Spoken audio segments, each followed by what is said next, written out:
Greetings, everyone. Peter Maravellis here on behalf of City Lights Booksellers and Publishers and the City Lights Foundation. I'd like to welcome you to City Lights Live, the online component of the City Lights events calendar, where we continue to bring you the authors we know and love through readings, discussions, and forums. As is customary at the outset of each event, I'd like to remind you we are beaming to you from the unceded ancestral homelands of the Ohlone peoples. I would like to take this moment to acknowledge those who have come before us as stewards of the land. So tonight, we are delighted to have back in the house Tim Z. Hernandez. Celebrating his new poetry collection is called Some of the Light, New and Selected Poems, and it's published by our friends over at Beacon Press. This is part of their Raised Voices series. It brings together 25 years of writing, taking the reader on journey, exploring all the issues that Mr. Hernandez so masterfully explores, from his early explorations of machismo to the more recent work about life as a single father.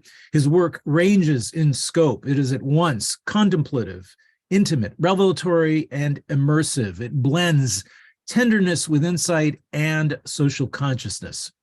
Tim Z. Hernandez is an award-winning author, research scholar, and performer. His work includes poetry, fiction, nonfiction, and screenplays. He's the recipient of numerous awards.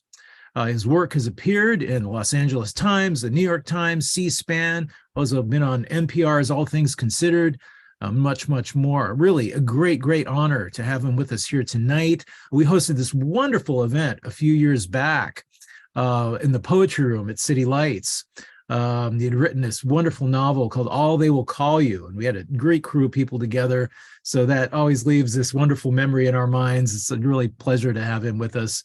He's associate professor at the University of Texas at El Paso in their bilingual MFA creative writing, makes his home in El Paso with his two children. We were going to have Seshu Foster with us tonight. Regretfully, he can't be with us, but we wish him all the best. His daughter is actually having a child tonight. So, hey, good luck, my friend. We wish you well.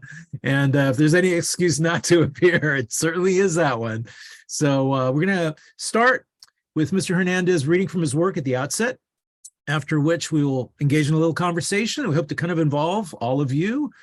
So please do post your comments, your questions, your reflections, your praise in the chat function of your Zoom dashboard. We're also going to be posting links in the chat with which you may purchase copies of Some of the Light. We are selling them on our website, so please check that out. So please give a warm welcome now to Tim Z. Hernandez. Welcome back to City Lights. Thank you so much for having me. I appreciate that, Peter, and City Lights, all the wonderful folks there for supporting my work for a number of years now, of which I'm also a big fan of all the books that come out of City Lights, been a big fan for many years when I was also an aspiring writer back in the day, and used to go there just looking at the books, thumbing through them and thinking one day, so it's nice. So thank you for having me. I appreciate that. Also, want to also say thank you to Seshu Foster as well. He and I have been recently in many conversations about poetry and his writing and my writing. So when I had the opportunity to suggest somebody to be in conversation with, he was the first person in mind, also because I've been a big fan of his writing for many years too, a City Lights author.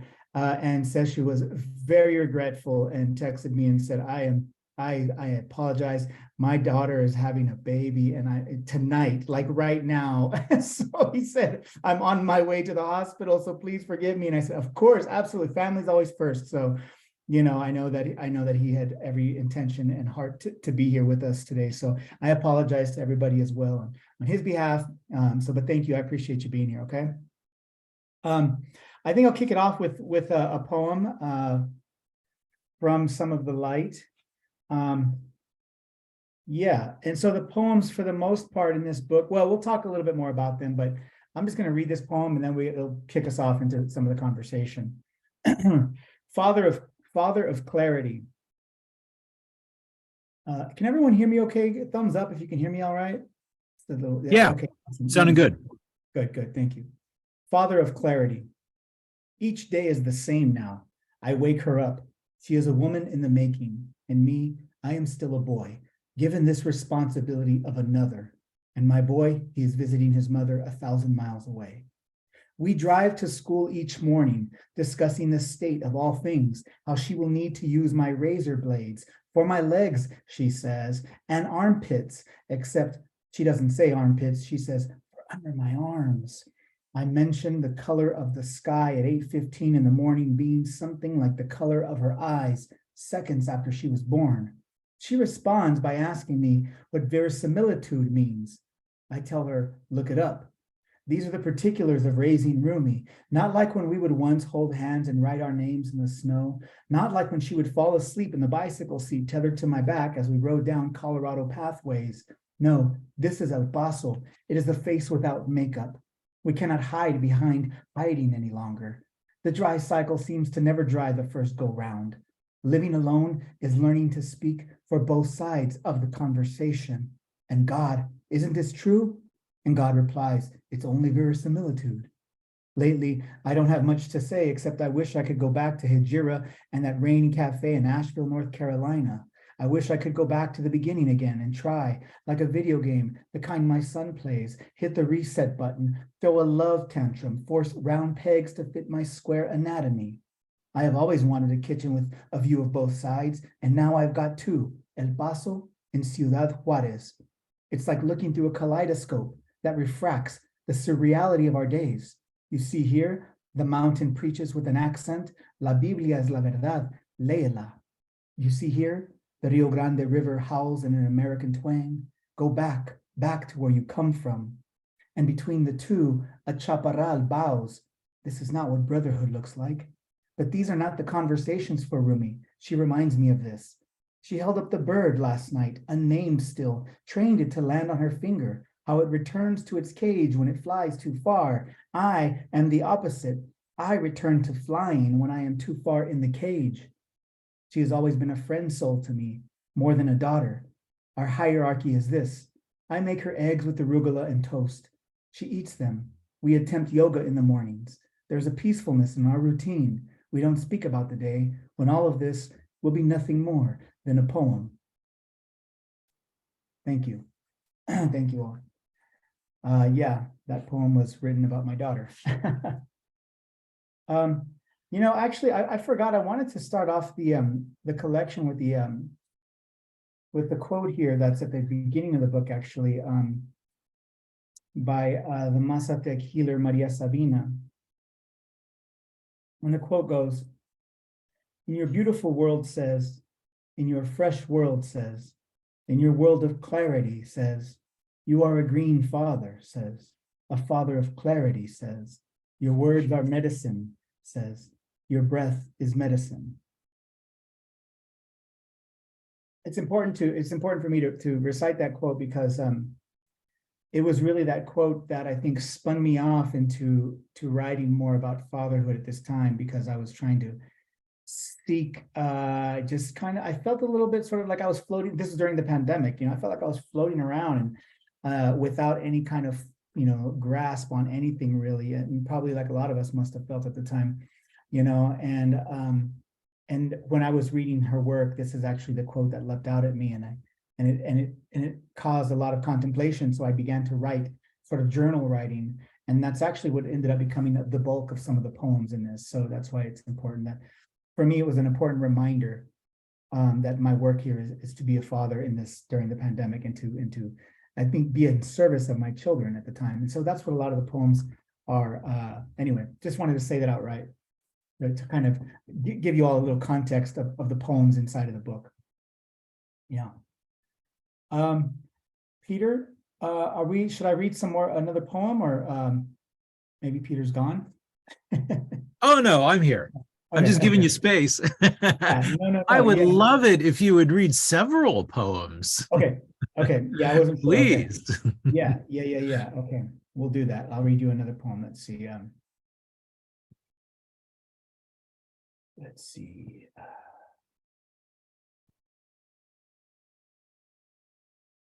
Okay, I'm going to read this one called, well, this one's actually one of those journal. So what I was doing, let me just explain a little bit.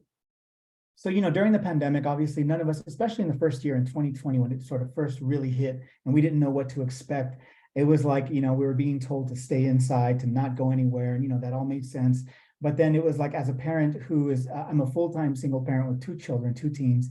in a small 2-bedroom house at the time, it was like, oh, okay, we're supposed to stay at home. Okay.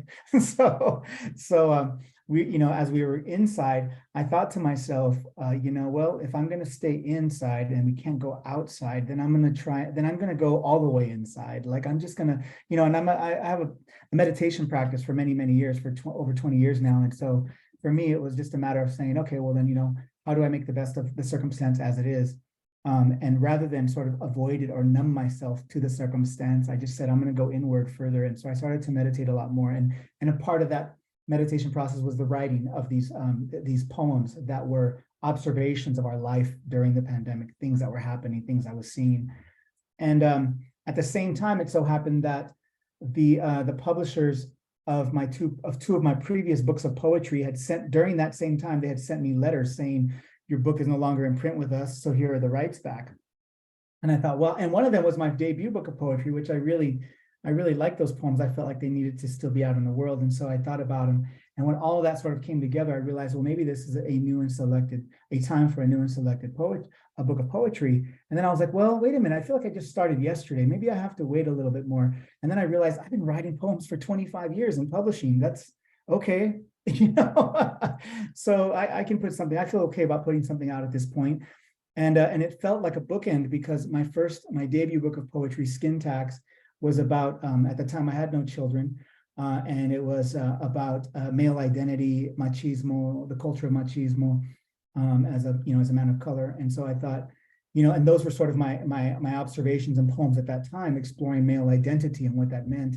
And then here I am now, 25 years later, with children, writing about fatherhood. So I thought, oh, that's kind of a nice bookend. And you see the sort of progression of that. And so that's how the book New and Selected Poems came about. Okay. So, all right. So this is one of the meditations, or the journals. August 30th, 2020. Rumi practices ballroom dancing in her bedroom in front of a mirror she trusts. She perfects the foxtrot with a computer screen. Off and on, a song slips from beneath her door. These are the days of her shy guitar. She emerges from her room and declares, I am now 16, the way the passing ambulance declares, one more body for the night. Sal is reading the diary of Anne Frank now. A moment ago, before he dozed off, with eyes half shut, he leaned over and whispered to me, why did she want a boyfriend, Dad? Didn't she know she could love anybody? I must remember this.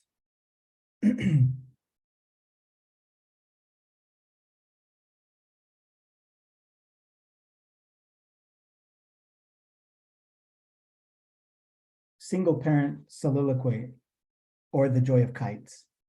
Who has time for poetry anymore? I'm writing this as I'm walking. There's music on the loudspeakers of the dentist's office, and I must make poetry of this if I'm to make anything anymore. Somewhere outside here in San Jacinto Plaza, teachers have gathered to protest. They want to occupy. Somewhere here, there is always a protest, and it's usually happening when I am occupied. So I've decided to protest on my own. I declare out loud to no one, I am boycotting this house. My mother used to say this, and now I see why.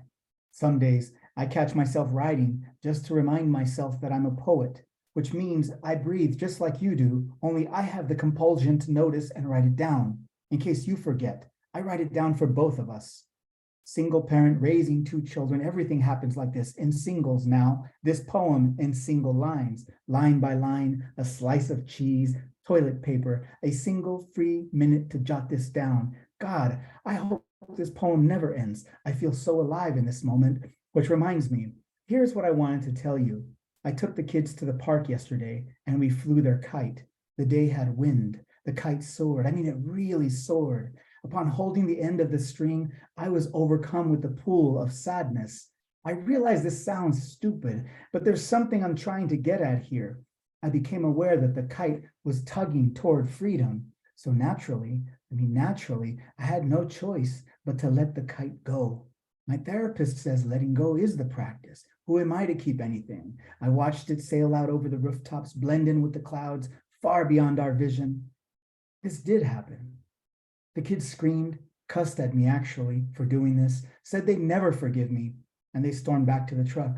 Yes, it was worth it. Nothing so beautiful as watching a kite sail off, untethered. as watching your kids sail off, untethered. Nothing so beautiful as letting go. I would do it again, let go of the string. I am doing it now. Thank you. Thank you so much. I appreciate it. Thank you, my friend Jaime. Thank you so much. I get to see your face also. It's been some time, my brother. Let's see. I'll read one more poem and then we can have a little conversation, and then I can read maybe another couple later, in the midst of this conversation. Let's see here. Oh, I know what I wanted to read. This was on December 14th, 2020. We have lost the parents of 545 caged children, yet 5G towers are all the rage. But can they track down the families? We have microchipped a monarch butterfly and traced it down to a single tree bough in Bolivia. Just yesterday, NASA's Perseverance rover was tasked with locating ancient microbial life on Mars, but we can't locate non-ancient human life on Earth. We must remember this. Thank you. Thank you all so much for being good listeners, for being a captive audience. Appreciate y'all. Well, thank you, man. That was really beautiful stuff. Very righteous work. I want to remind everybody, please do post your questions, your thoughts, your reflections in the chat function, and we're going to cull them from there. But I'd like to, maybe offer some reflections of my own. You already talked a little bit about the trajectory of the book and the paths that your work has taken over the years, but I mean, it must have taken a lot of work, man, organizing the material in the book in its final form. I mean, any project that covers that broad a timeline, I mean, it really requires a substantial amount of editing. I mean, how did you decide on what went in and what got left out? It was, for me, I mean, because I had to select a few poems from each of the books. It was just more a matter of like, what is the heart of this book, or what is the heart of this book? What are the poems that represent the heart of it? And so that's really what allowed me to pull, a handful of them out of each book.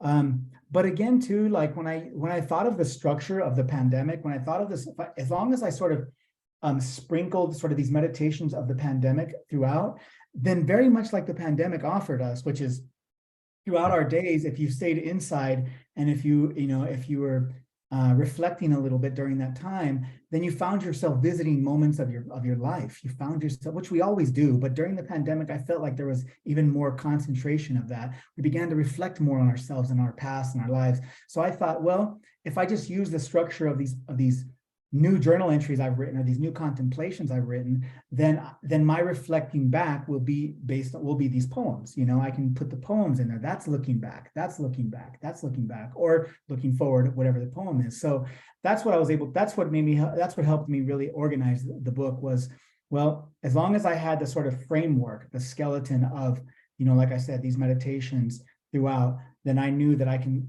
almost start from the beginning again and start to just kind of plop in there some of the poems. And I wanted a good representation of poems that also, not just through subject, represented the range of where I've been, but mostly also through my own writing style, which has changed so much from when I first began writing poetry. It was very dense and lyrical poetry. I was really hooked on Garcia Lorca. I still am, but and then you just grow up and you get older and mature and have children, and then suddenly the writing, you no longer have time to sit down and write an epic long poem, you know what I mean, of like that's like 15 pages long. Now my poems are much more fragmented and smaller and shorter because I write them in the in-between spaces of my life. Mm-hmm. Yeah. I'm moved when you talk about the concept of meditating and have there being almost kind of like an internal logic that ties into this whole process. It seems that your current work is really informed, and very, very importantly, by family, by your relationship to the environment as well. I mean, living near the border to Mexico brings up many issues related to family because much of what is happening involves children and children fleeing to safety. Would you reflect a little for us on what it's been like being a single father, acting as witness to what's happening down there? Yeah, here on the border where I live in El Paso. That's a good question.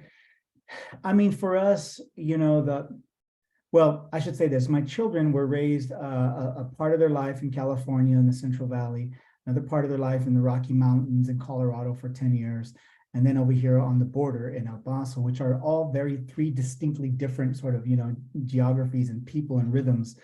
And at some point, you realize that what a lot of us do is we try to avoid or turn away or avert our eyes to a lot of the hard truths of this country.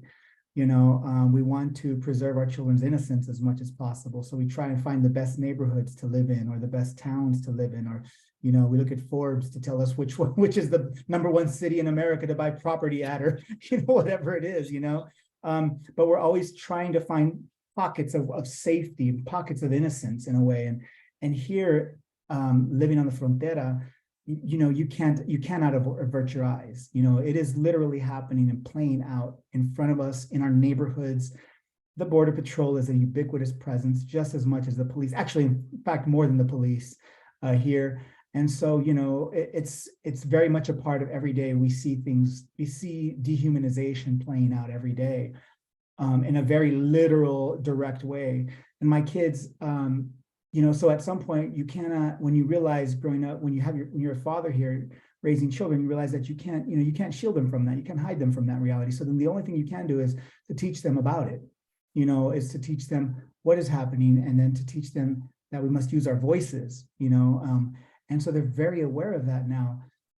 I think, though, the most important thing is it's not necessarily about immigration that we see before our eyes, or the sort of, the effects of policies. What we're looking at here is evidence of dehumanization that's happening in the country, across the country. Our country is, this country is gaining a fast, wide reputation for being a country of dehumanizing, policies and attitudes, attitudes in general. And so I feel like, we see it here. We see that playing out through the Border Patrol and through immigration and all of that, through racism, what happened here in 2019 at the Walmart, the largest mass shooting of Latinos in modern history, in recent times, I should say. So we can't avert our eyes to those things. And so as a father, my job, and I feel like, it really is my kids are awake to this at an earlier age than I wish they would be. But they're having these conversations in high schools. They're having these conversations here in middle schools, even the students themselves. And so then my job is to try and at least offer some direction in that to the children. And it was a hard thing to grapple with as a dad at first. It was really hard because, you want to preserve their innocence. That's, of course, who doesn't? I want them to remain kids as much as possible. I want them to have a sense of magic and hope of the world as much as possible. But they're at the age now where they see with their own eyes. And, I would look like a fool if I continued to pretend somehow things were, and they know that. So, so I teach them a lot how to use their voices and all that. And I think I'm doing a good job. My son is a rapper, lyricist. He's already at 14. He's already, making his own music and recording his songs. And my daughter she's a freshman at the university here in multimedia journalism. So I think that they kind of got the right idea. Yeah.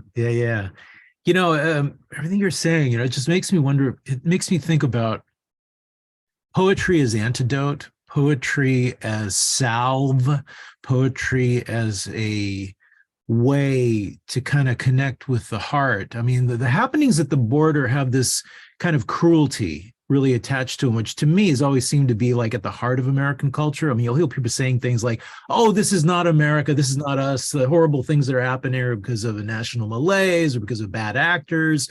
But I mean, if you follow the longer narrative of origin history in the US, I mean, the roots of this country really offer a very chilling reality check. So I guess, I wonder, how does one get out from under the weight of this history in your eyes? I mean, part of the answer, I think, is poetry, actually. Yeah, I do. And this is something that I want to say it's sort of at the heart of this book, but I feel like it's at the heart of probably everything I've written. And that's less about pointing the finger at others. I feel like, how do we get out from, your question is, how do we get out from underneath this heaviness, all the things that are happening? it's easy for us, especially as artists, but as anybody, actually, I shouldn't say especially as artists, just as people in general, it's easy for us to want to point our fingers and say, that's the bad guy. They're the bad ones over there. It's them versus us, and I don't believe that, actually. I believe that we are complicit in all of this too, and I write that in my poems. I write that in the book. Just like I say, that the poem I just read, that we have NASA Perseverance rover that's on Mars. I use the collective we often in this because we are very much a part of it. So for me, I feel like, if for me, poetry, what it offers is a way for me to reflect and ask myself those hard questions. Begin there at home, begin with myself first. What am I doing to contribute to this, right? How am I contributing to any of these issues, any of these ills that we see, in society? And then I ask myself, and what am I willing to do to change these things? And sometimes I'm just as human as the rest of us, So what I mean by that is, sometimes it's very difficult to make immediate changes. Sometimes it is a sacrifice, and you have to consider the balance of all that.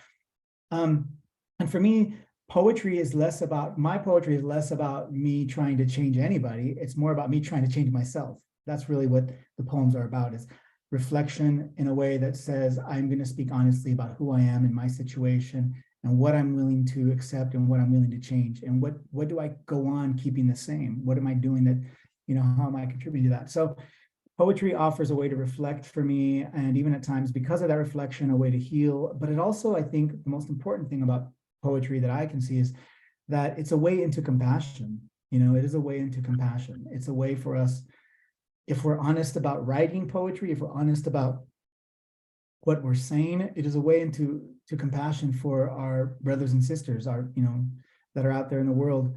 Some of them making, grave mistakes, some of them lost, some committing acts, incredible acts of violence.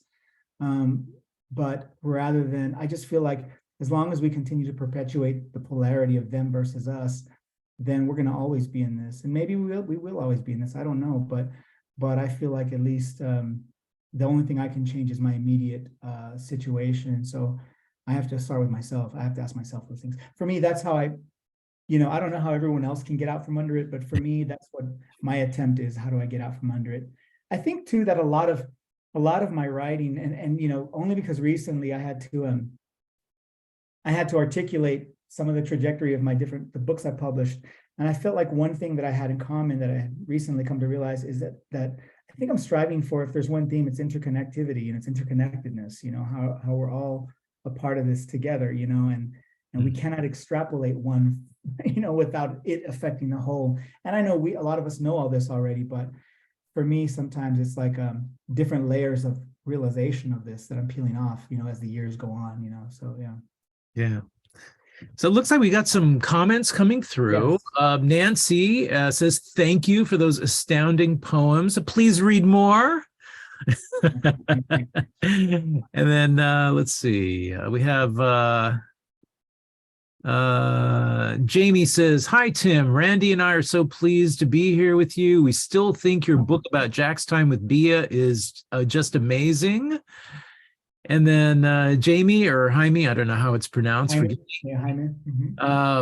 But the El Paso region is also a beautiful place. Where do you get that kind of inspiration there? Yeah, well, yeah, let me answer that. First, let me say, Jamie, it's really an honor to have you here. Thank you, you and Randy, for both being here. I appreciate that so much, and y'all have been so supportive of my work, especially with B. Franco when I wrote Mañana Meets Heaven. I appreciate you all for that. Thank you very much for being here. It's an honor.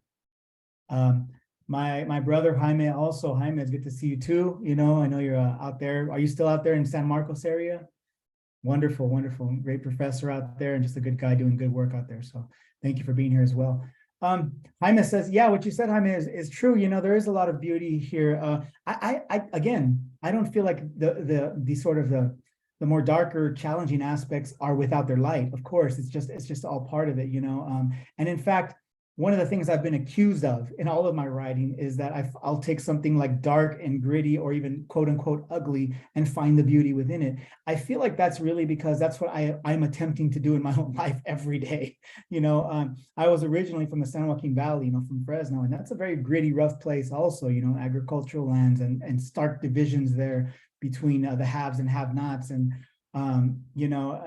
so coming from that, I think maybe, and then also my own personal familial situations growing up, seeing the disparities in my family or the sort of breaking points and things, I just started to, I think early on, feel like, how do we find beauty? How do we find the beauty in this tough situation or place that we're in?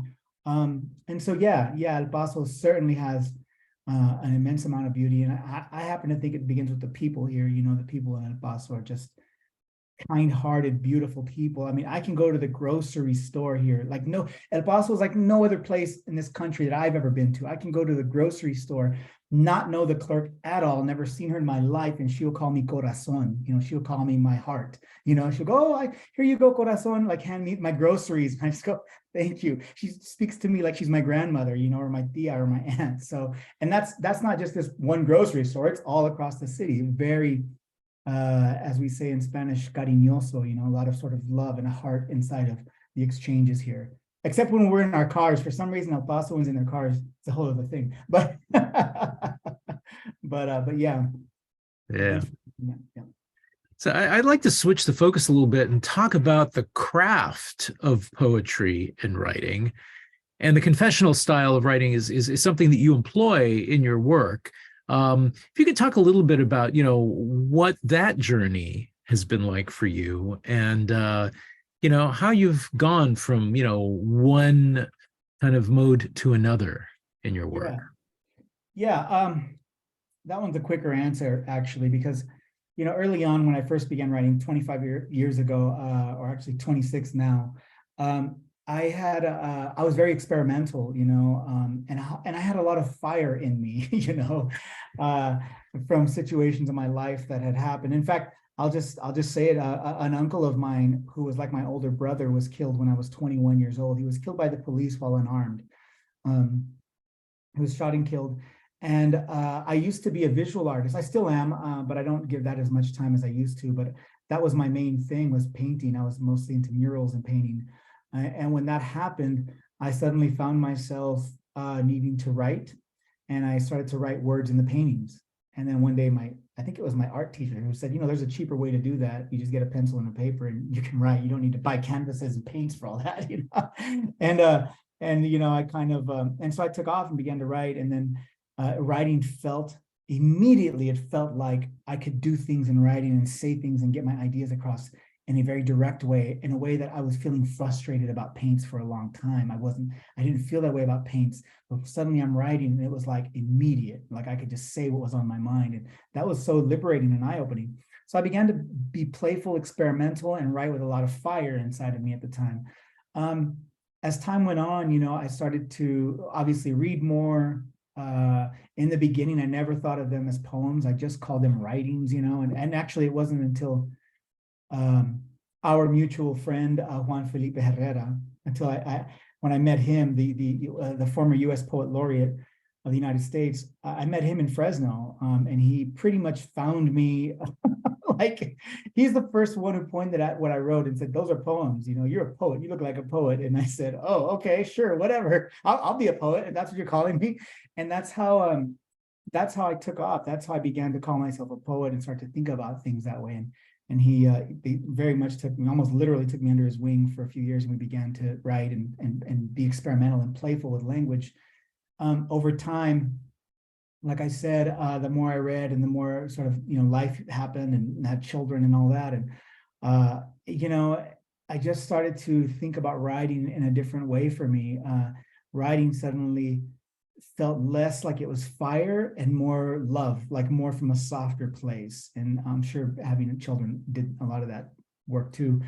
And so that's probably one of the biggest shifts in my writing was that early on, the language feels like a torrent of language and a torrent of images and rhythms flying at the reader. And now it's much more like sort of, so yeah, language has changed. I don't know if, did I answer the question, but what was, Yeah, it was really just about craft and your right. reflections on craft and the Oh, the yeah, way that you've sort of used that confessional style of yeah, writing, the confessional, into right? the Yeah, confessional style of writing. Yeah. that's right. And so for me, one of the things that has remained, even though the style has changed, what has remained is that a lot of my writing, most of it is confessional, most of it is first person experience. And that's because the way that I found writing, or the way that it found me, was cathartic. It wasn't, I didn't go to school and study it first. In fact, my first book of poetry was published before I ever had a degree in writing, before I took a writing program, before I was in a writing program, that book was published. So for me, it was always in the beginning very cathartic, and I wrote to, I think, heal myself in many ways. And it's really remained that kind of a, in fact, I intentionally try and keep it that kind of, I protect it, my writing, so that I continue to write that way and from that place. Even if it's prose, nonfiction, fiction, I feel like I'm always digging at wounds and trying to sort of heal them, and trying to sort of liberate myself from being held by those things, those thoughts, memories, ideas for so long. So that's just naturally, I think, how writing comes to me now. That's what it's been for me. That's how it found me, and that's where I think it still is. Yeah. Here's the funny part is, even when I started to write more about, my last book, All They Will Call You, which was about a plane crash in 1948, it had to do with the lives, 32 different lives. And I spent, I'm still working on it, 13 years now, interviewing families, talking about their lives, writing them down, and only to discover this many years later that what I'm seeking for is still my own healing in their stories, though. And so it's not an altruistic pursuit of looking for their stories. It's actually very selfish still, but in the process, I'm able to gather their stories and share with them as well. So maybe it works both ways. So we have more questions coming in. Isabella says, muchas gracias, Tim and City Lights, for hosting this wonderful event. Tim, I noticed that you have a really innovative way of ending or not ending your poems. 2, do you write in both languages and translate yourself? 3, not surprising that you are a painter. These poems are very visual. Could you please answer the above? Muchas gracias. Peruana que vive en Irlanda. Nice. All right, cool. Ireland.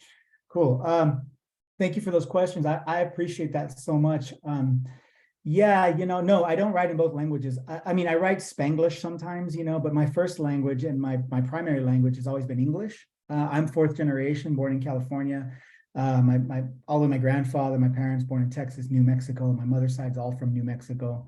My father's side's all from Texas. And so we have only now, because I'm researching, do we have any connection to our family in Mexico back, 5 generations ago. But that has never been the case for me. So I was, California boy, born and raised there.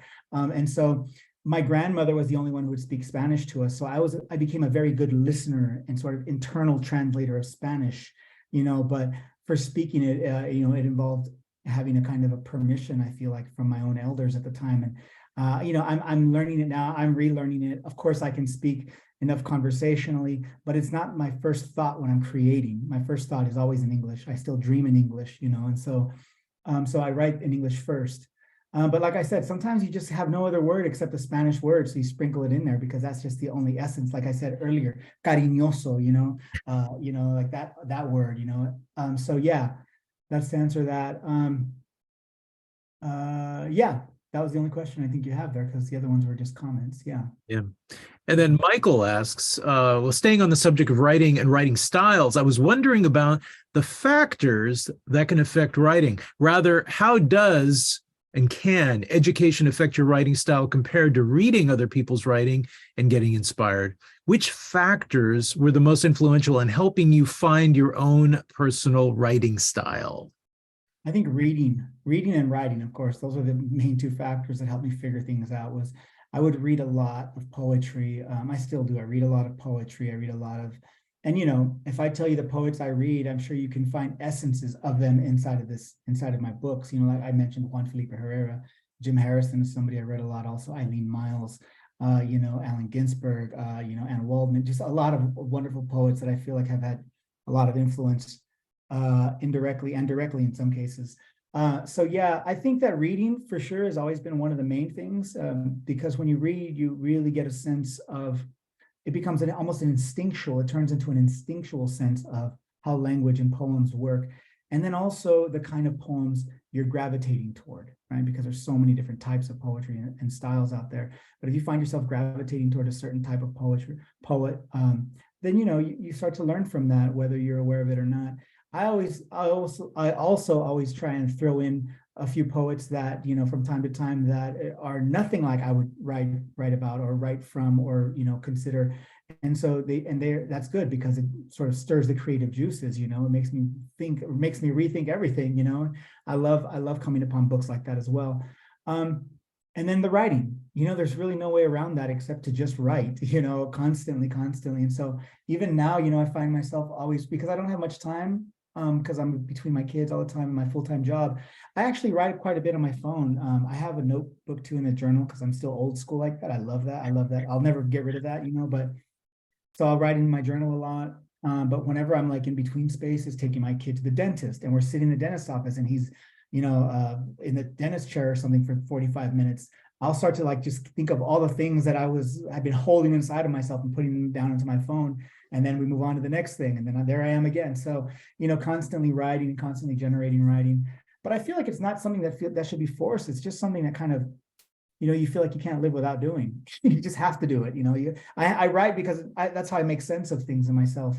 And also that's a way to purge my own emotions or not just emotions, but even my own experiences, things I'm trying to figure out. If I carry them in my head, I feel physically weighted down. So the moment I put them down on paper or put them out of me, I almost feel them leap out of my soul, and then they're out here now. And I go, okay, now I don't got to worry about them anymore. I put them down, so it makes me feel lighter as well. Mm-hmm. But those are the two main things. One of the things in the writing program, because you asked about education, and the writing program here at UTEP where I teach, it's interesting because I teach mostly graduate students. I'm mostly in the graduate program that I'm a professor, and the students there still, even as graduates, you still find there's still a strong sort of public educational hold on their creativity, and so a lot of what we're doing is still trying to break some of those walls down, so I say that because education and creativity, they can make great partners, but you also have to be careful because one can weigh the other one down, or one can stifle the other one. So we have to just be mindful of that. And when it's time to make art, which is poetry or writing, for me, it's time to be free, and so I've trained myself to be very mindful of my own constraints and my own barriers, and how to break through them often, and I had some really good teachers too that I think were part of that training. So Yeah. Well, we're coming up to the top of the hour, and I was hoping maybe you could end with, one or two poems. Sure.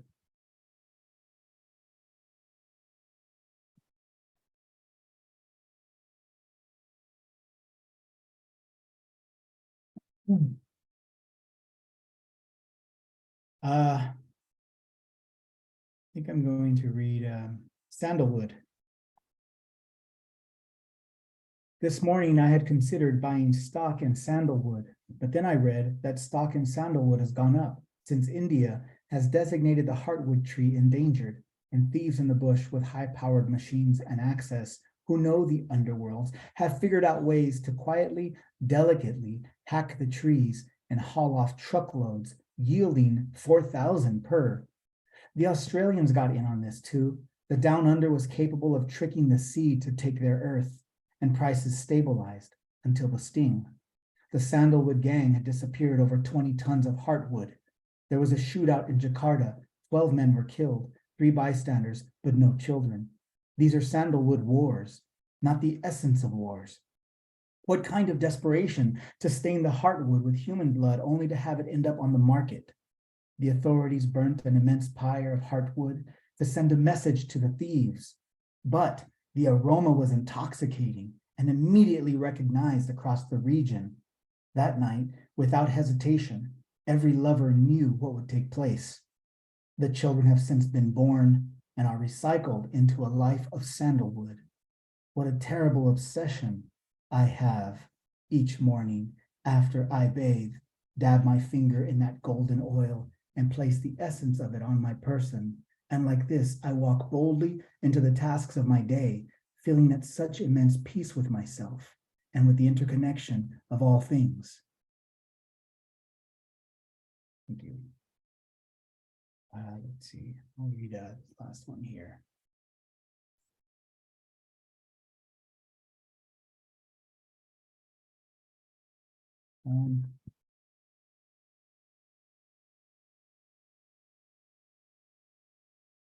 Okay, I think I'll end it with this one.